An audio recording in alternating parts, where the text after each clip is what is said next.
Ralthar is here, and I'm making an updated version of the What is Furry video. But what is furry really is kind of a bad question. What you should be asking is, what is the furry fandom? And the answer to that is the furry fandom is just another nerdy group like anime or Star Trek or Star Wars. A bunch of people that have a nerdy interest, and everything pertaining to that interest they love or they like.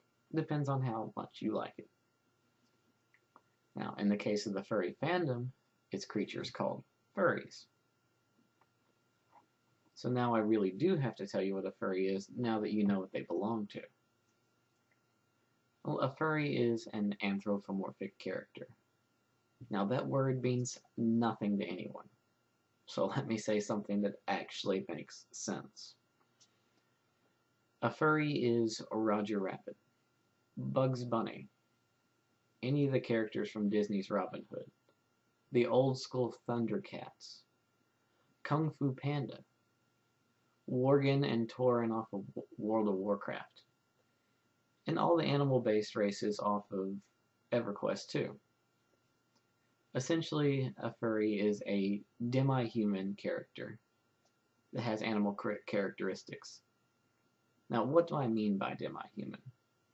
I mean that they walk upright, they're intelligent, they speak, they wear clothes, they live, they laugh, they fight.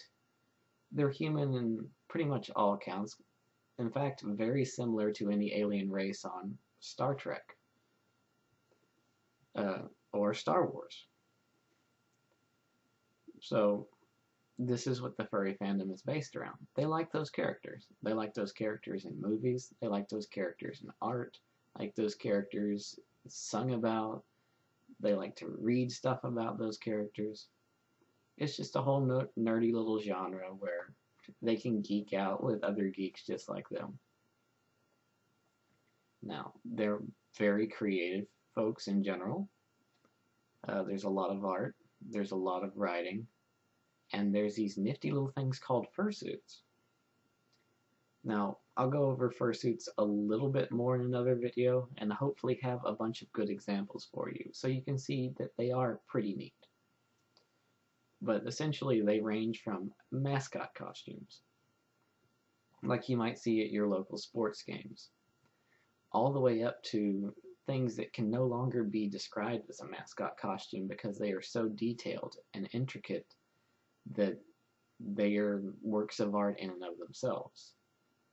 And these more advanced ones might have animatronics, they might have cooling for the person wearing it, they might have night vision, they might have, enhanced hearing. People do all sorts of wacky, crazy, and cool stuff with them. Now, unfortunately, we got a bunch of bad media coverage at the start of the fandom. So my next video, which I implore you to watch as well, is what furries aren't. And I'll go over the negative stereotypes and tell you, essentially, that they don't apply. Anyways, Ralthar signing off.